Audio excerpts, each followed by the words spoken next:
You believe the path to another's heart is paved with your constant attention, don't you? A charming, if fatally naive, assumption. You shower them with your presence.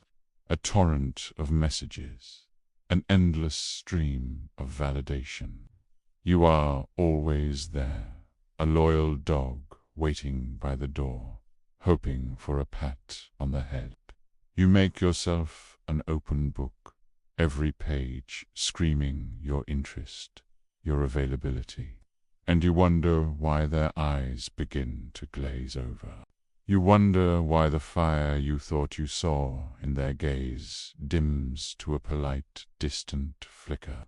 You have made the most common and the most devastating mistake in the art of influence.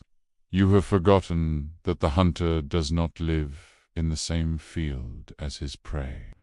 By offering everything, you have made yourself worth nothing.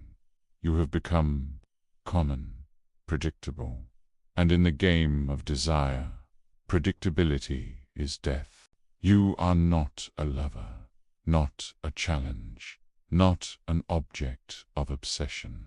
You are a utility, a pleasant convenience, and conveniences are always, eventually, taken for granted. They don't respect you, because you have given them no reason to. You have smothered the spark before it ever had the chance to become a flame. You have become boring. 2,000 years ago, in the heart of the Roman Empire, a poet named Ovid penned the ultimate code of seduction, the ars amatoria. He was no fool. He understood the fickle, often perverse, nature of the human heart. And he gave us a law, a timeless principle that you have so foolishly ignored. He wrote, "Let the field that has borne a good harvest lie fallow for a time."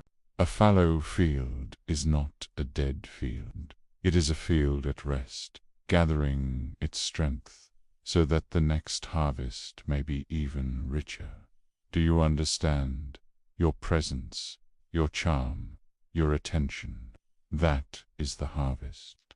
When you are constantly present, you exhaust the soil of their interest. It becomes barren, tired of you. But when you withdraw, when you let the field lie fallow, something magical occurs. In your absence, their mind begins to work.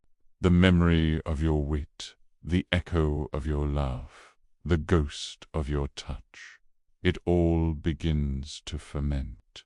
Your absence creates a vacuum, a space that only thoughts of you can fill. They begin to wonder, where are you? Who are you with?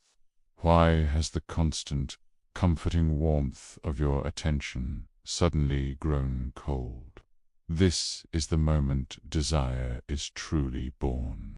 Not in your presence, but in the aching void you leave behind. They do not miss you, not at first. They miss the feeling you gave them. They miss the reflection of themselves they saw in your admiring eyes. And in their hunger to feel that again, they will begin to crave your return. Your value is not determined by your presence, but by the perceived cost of your absence. You have been giving away your most precious commodity for free, and now we will teach them its true price. This is not about playing hard to get. That is a child's game of clumsy avoidance. This is about being hard to forget. It is a strategic application of presence and absence, a rhythm that draws them closer with every beat. Consider the perfect romantic evening. The conversation flows like wine. The laughter is genuine. A current of electricity crackles in the air between you. Everything is escalating towards a perfect peak. The amateur, the fool, will try to ride this wave until it crashes on the shore of awkward silence and exhaustion.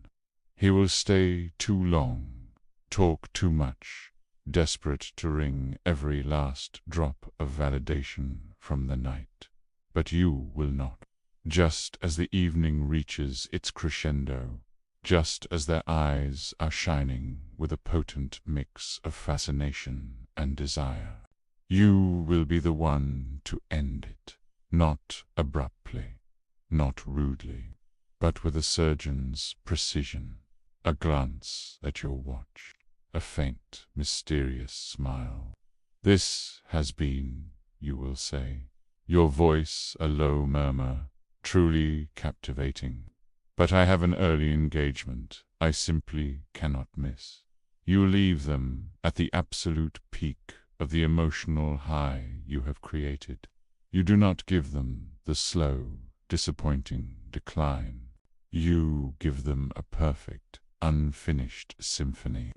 Their mind will be left reeling, replaying the last moments, desperate for the next chapter.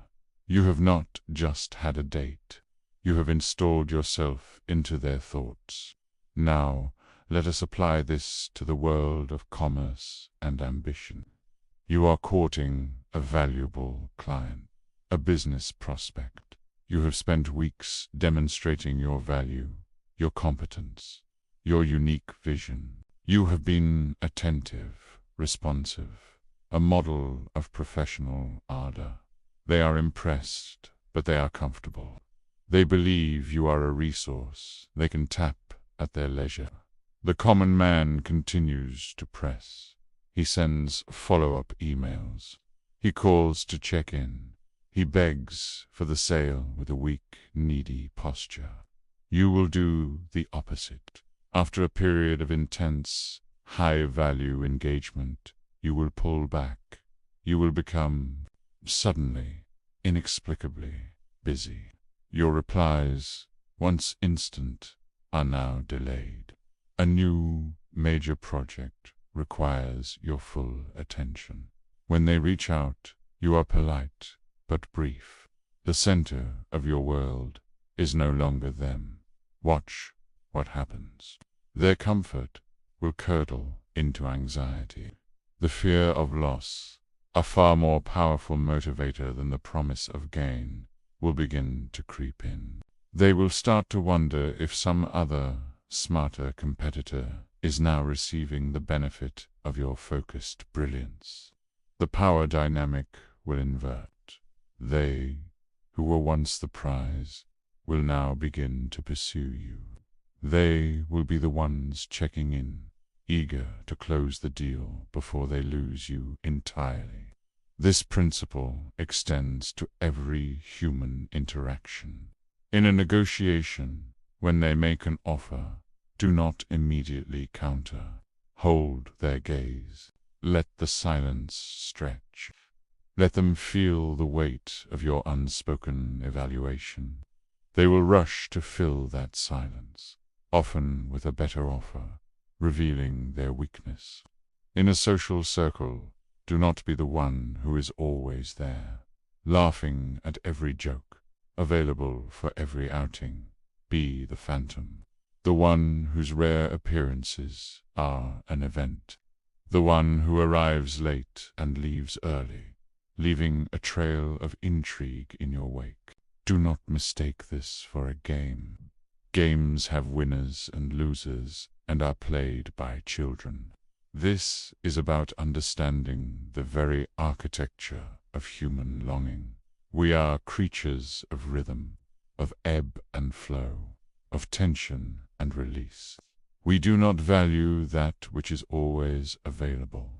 We yearn for the sun in winter, for cool water in a desert, for the lover who is not guaranteed. By mastering the strategic use of your own absence, you are not playing a trick. You are aligning yourself with a fundamental truth of the human soul. You are becoming the source of that delicious tension, the master of that intoxicating rhythm. To be desired you must first be willing to disappear. To be sought after, you must first master the art of the exit. Be the one who leaves them wanting, always wanting more.